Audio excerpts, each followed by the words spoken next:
When I was a casual, I thought as a casual, I spoke like a casual, and I looked at boxing like a casual. But when I became a hardcore, I put away all those casual things. This is Michael Rogers, and welcome to Bodywork Boxing. Welcome back. It's Michael Rogers. Welcome to Bodywork Boxing. And what can I say? Mauricio Sulaiman recently came out and he called Devin Haney the Pride Champion.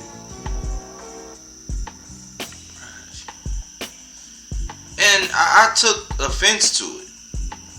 And I'll say this because I don't want people to think I'm flip-flopping. I like all my young black brothers. There's a lot of Hispanic fighters that I like as well. So I don't really play that race card shit.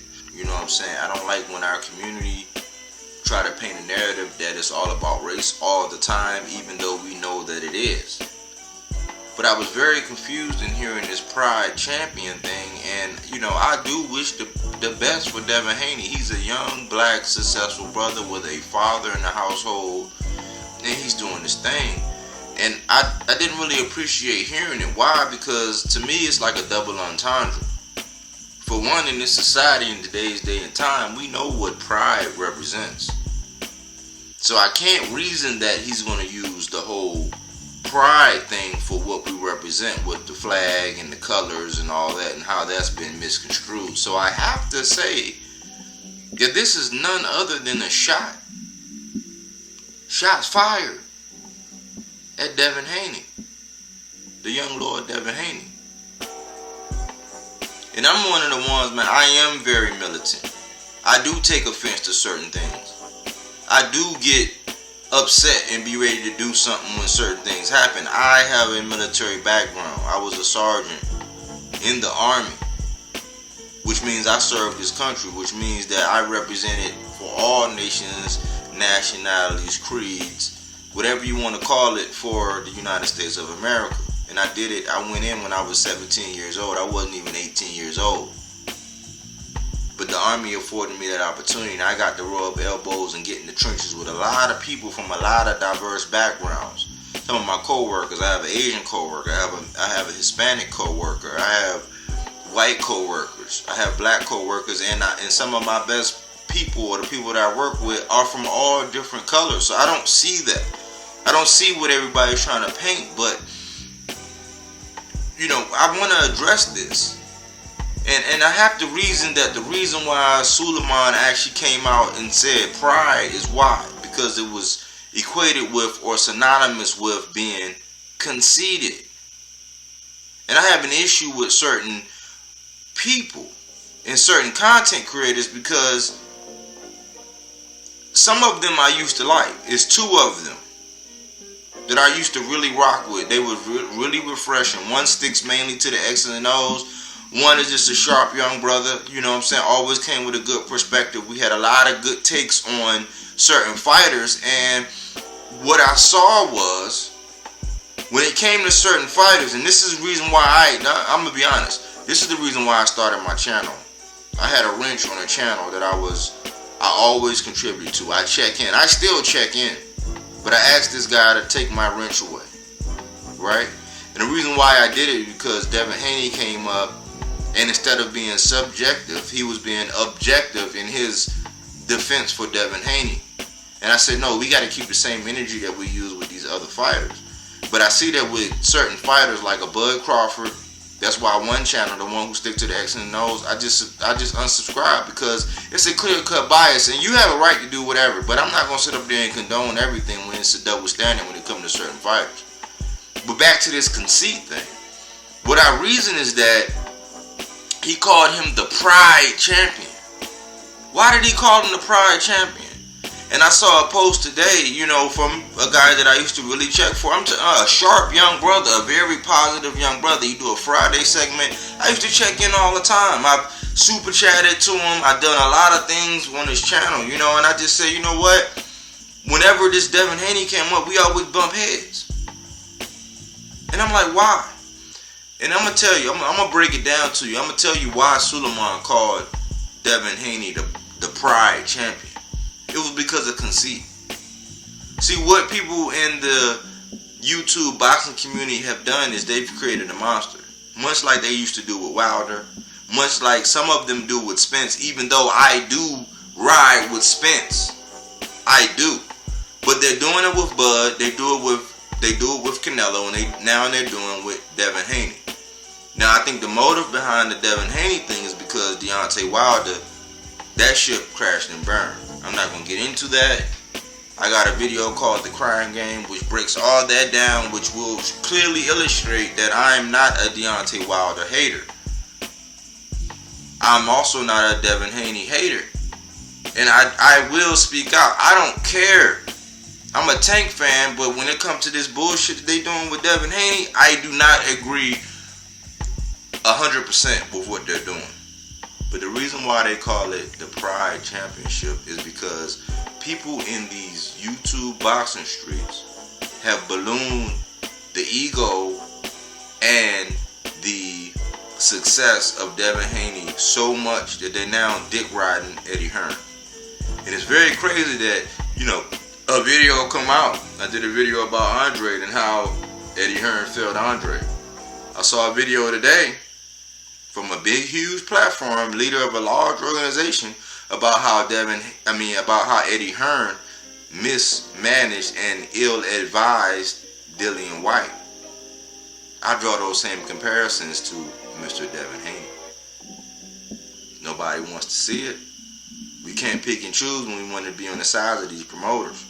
So one day you can't be all, oh yeah, man, Bob is this and that, but we see what he did to Bud Crawford. We see what Eddie is doing. We just don't want to recognize it. And what happened was the YouTube streets grabbed a hold of this Devin Haney and said he was the best thing since sliced bread. They undermined the franchise belt. Right? They had Devin Haney going around talking about, man, fuck T.O. and I'll beat his ass, and that's all cap, undermining what T.O. had did up until the loss to Kambosos. Much like Errol Spence is going through the gauntlet, and Bud Crawford is just basically sitting by the dock of the bay, wasting time. T.O. did the same thing. I've said it 1,000 times. He went and fought the Nakatani. He went and knocked out Comey. He went and beat T.O. He suffered a loss at Kambosos. And it was like Sonic when you get that spike and it knocked all the rings. So it knocked all the belts up out of Kambosos. But in the meantime, I had never heard Eddie Hearn say that unequivocally T.O. was the A-side and give him that respect. He did it as soon as Kambosos picked up the belt. A lot of the people in the community and a lot of our brothers, people that look just like me, who think just like me. Why? Because we go to make videos and they be about the same subject. I don't have any attachments to anybody outside of myself, and that's how I wanted it. I want to be able to stand on my own because I'm a maverick. I don't ride waves. I do my own thing. And what I was trying to say is, I'm going to give you an example. Remember when the NFL came up with all these rules? I remember it like it was yesterday. Remember when they came up with all these rules about defenseless receiver? The anatomy of a football catch? Remember when they came out with these crazy rules because they robbed? And I'm an Eagles fan vouching for Dez Bryant, who was, I used to be a Dez Bryant fan. I couldn't really root for him because he was a Dallas Cowboy. I love Errol Spence and he's synonymous with Dallas Cowboy. I'm just a purist when it comes to football, when it comes to basketball, when it comes to boxing.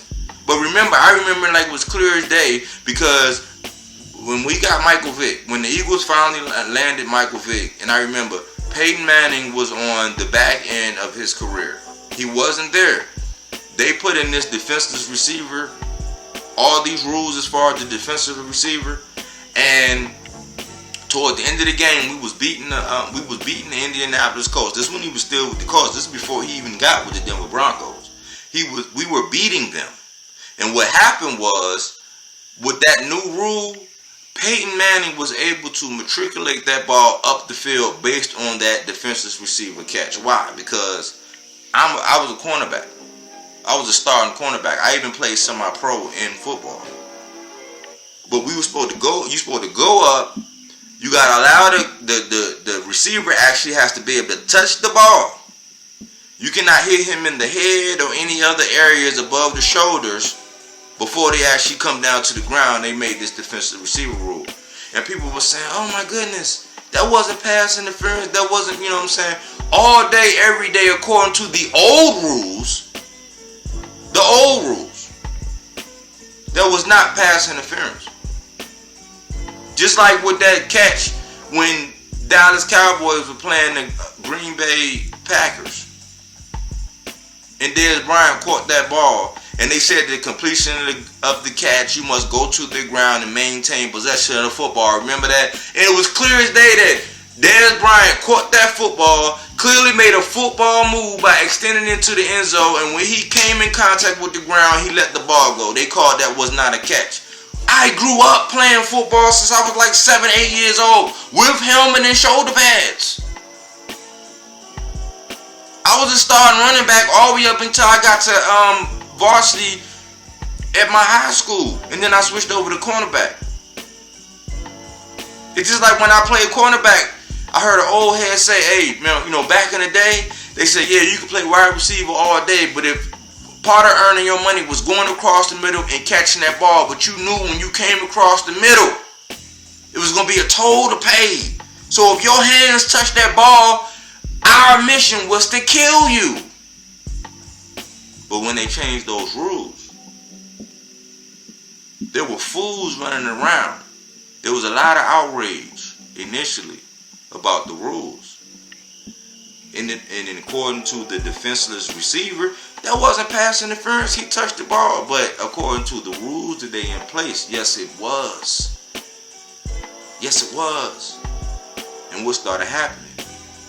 NFL players, corners, and safeties, and sometimes linebackers were getting penalized. They were getting envelopes 4 or 5 days after the game with $1,000 fines. So they said, you know what? The rules have changed. Eureka. They had been enforced those rules. And just like the anatomy of a catch. Now they recently kind of went back and said, you know what, it's bullshit because it was clear. If there were clear touchdowns, there were clear possession receptions in which they were not being counted as receptions because of these new rules. So we sounded like fools running around saying, oh man, that was a catch, that was a catch. According to the rules that they enforced, those were no longer receptions. And yes, they were defensive penalties. And what happened over time, defensive players and offensive players alike started having to abide by the rules that they in placed to make the sport more fascinating or entertaining, to drive up and run up the scores, because that's what sells touchdowns. It's just like knockouts in boxing. So here we have it. When the WBC enforced this franchise shit, as much as we did not like it, yes, there was initial outrage in which we were not wrong in saying, hey man, this ain't right, man. Nobody agreed with it when the Canelo did it. Too many people, nobody agreed with it when Lomachenko did it, even though Lomachenko did it to go ahead and unify. So he said, look, I don't want to defend mine against Devin Haney. I want to unify, which was billed as Undisputed when he did it. And it's getting out of hand with the franchise being transferred. But what I'm getting at is we gotta play chess. I saw my man in one of the channels. I'm gonna be totally transparent. One of the channels was Contender Regime, and I used to love watching Contender Regime's channel. But when we started disagreeing and we started butting heads about this Devin Haney or whatever, because that was just one of his favorite young fighters, he thought that I was hating. I see what drove me to actually make this video is I saw a post and I commented on it. So I'm not going to say anything on here that I wouldn't say which I commented on, and somebody else has said it before me, and I just reiterated and saying that's what it was. We can hate the rules all we want. It's just like in life, you can hate your enemy all you want. If I got an army and you got an army, I can hate you all I want. That's not going to help me win the war. And I said this in my other video yesterday. Dr. Francis Cress Wilson said that you can hate your enemy all you want. That's not going to help you win in the game of chess, in the game of life, in the game of war. Understanding your enemy. Just like in the army, we had people getting court-martialed for doing things out in the battlefield when we was over there in Iraq. That was rightfully so. Do you fire a warning shot? Do you not fire a warning shot? Do you aim to immediately neutralize the target and not use excessive force? These are things that people were getting court-martialed and doing time for in rules of engagement. We have to know the rules of engagement. And where we failed the young Lord Devin Haney was when we all got lock and step and people were, not myself, people were saying, oh man, yeah, fuck that franchise belt and fuck what they got going on and how they doing this. You the real champ, you the real champ. Yes, by the definition of having the belt that Loma dropped, yes, you are a real champ. Did you beat the man who was the man at the time? No, you did not. Regardless if he fought you or not, you did not beat the man that was the man.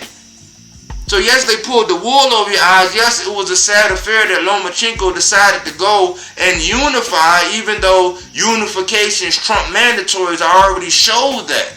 But when they changed those rules, it was our responsibility to understand and know the rules. And stop blowing up Devin Haney and stop telling them because we failed him. You had running around on platforms saying, I'm the real, I'm the this, I'm according to the rules. No, you were not. When they put that franchise belt in place and they said that that superseded anything in that line. We're not talking about other weight classes. When they did it at 135, if we're going to be subjective and talk about Devin Haney's plight right now, when they put that rule in place about this franchise, we should have wisened up and said, look, Devin, it was fucked up what they did with this belt. But these are the new rules. Just like wide receivers and defensive backs were doing in the league when they put in those new rules. Just like wide receivers know that, hey, if I go to the ground under all circumstances, I have to maintain that rock. When they put that franchise rule in place, we should have got on board like I was saying, because at the present time when I was saying, I said, man, no, according to the rules, he's not. But you let him run around and parade around without any tact. It was one point in time and I was like, well, who would be the A side in the situation? Because everybody was trying to say that Devin was going to be the A side when it came to fighting Teofimo. I'm like, listen to what y'all saying. Teofimo went and took a belt, knocked the motherfucker out for a belt, and then fought Loma for the rest of the belts. Regardless if you want to say that the franchise switched hands and how it happened, at the time, the only belt that Teofimo Lopez went and got was the IBF. Lomachenko had the WBO, the WBC, and he also had the WBA. Let that sink in. Yes, Loma laid down the WBC to get elevated to the franchise. And everybody kept saying, oh man, when it comes to the lineal, and when it comes to the, when it comes to the, and they just let Devin Haney just run around saying, oh, you the real champ. He was not. If we would acknowledge that back then, we wouldn't be dealing with this. It's an embarrassment and it's a shame because this young man had been paying sanctioning fees. So for the WBC president to come out and call him the Pride Champion, you know that was a diss. They didn't have to do anything with that rainbow flag. That was, oh, you got so much pride. You got so much pride that you're going to get on all these channels and say, oh, man, when I get a hold of that shit, I'm going to throw it in the trash. You could have thought that all day. It was not a chess move to get out there and say it. And now look at us. And now we got people because it's content. Devin Haney is a rising star. They want content. I know it gets likes. I know it gets super chats. I know it gets views on your YouTube page. But if you are a boxing purist, you don't give a fuck about none of that. You give a fuck about what's right is right and putting our people and the people that we check for in a position to win. And allowing him to parade around like that all those times was an injustice. What I'm calling for is for somebody to sit Devin Haney down and say, look, man, what you gonna do? Your next move gotta be your best move. Right now, Kambosos, because they allowed their franchise to jump ship one more time and change over to Kambosos, he now holds all the cards. Not only do you just have one belt, he have the rest of the belts. What you gonna do? It behooves you to not say the wrong things out in public. It behooves you to acknowledge the new rules and now start playing by the rules so you can win. I want you to win, Devin. If you see this video, I want you to win, brother. I want to see the best fight the best, just like BFTB. I want to see it too. But let's not be foolish. Just like Dillian White, he getting ready to get fucked, and you got Eddie Hearn. I put a lot of the blame on Eddie Hearn. I put a lot of the blame on Bill Haney. I put a lot of blame on all these channels running around, basically putting on knee pads and saying, oh no, and just making content because it's good and it's going to fatten your pockets, and not sitting Devin down and saying, look, man, this is what we need to do. Let's be tactical. Let's use some tact. Let's use some common sense. It's okay to be one way inside the ring, but since you a boss, you got different hats you got to wear. You got to be able to, you know how Jay-Z said, you got to know how to, you know, maneuver in a room full of vultures. You got to be able to do that. You got to be wise with what you say out your mouth and your actions and how you move. If you know they're playing by the rules and they're playing keep away and dodgeball, with you getting what you really want, which is undisputed at 135, buckle down, suck it up. Let's not play the victim, and let's not advocate him being the victim. Let's say, look, okay, well, this is what we can do. Okay, well, it might take a bigger bag. It might take more tact. It might be us grooming, and you know what I'm saying. I ain't saying put on no knee pad, but it's called diplomacy. We need a level of diplomacy. And stop letting people, because they're going to come on and praise you and tell you all these things and give you all these high praise and all that. Stop letting them suck you into getting on camera and saying shit that you have no business saying out your mouth. I don't know if y'all understand, but it's a war going on outside. No one is safe from. It's a war at everything. They got their butter biscuits. They got the people that work for them. They got the people that do everything that they want to do to try to move the goalposts and do all these different things so we can't achieve what we want to achieve. But if you want to achieve it, learn the rules, play the game the way it's supposed to be played, and then you will have the last laugh. But them calling you a pride championship should be enough for you to understand how this thing works. And I care about you, brother. That's all I gotta say, man. Body work.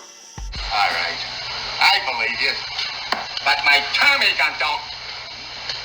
Get down on your knees and tell me you love me.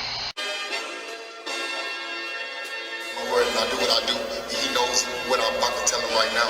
It's Mr. Keep running your mouth. That's what I do. I just feel like I'm the champ, and at the end of the day, I'm just fighting motherfucker. It doesn't matter. Inside, outside, I can just fight. So I just feel like if it get down to the wire and we gotta lock it up, I'm out on top. Hey, look, as you can see how I'm looking, I stay solid. I'm always solid. I stay fuck solid up, man. You know what I'm saying? To the fans and all that. You jump outside the ring. I'm a fighter. Like I said before, ain't no safety on the clock, so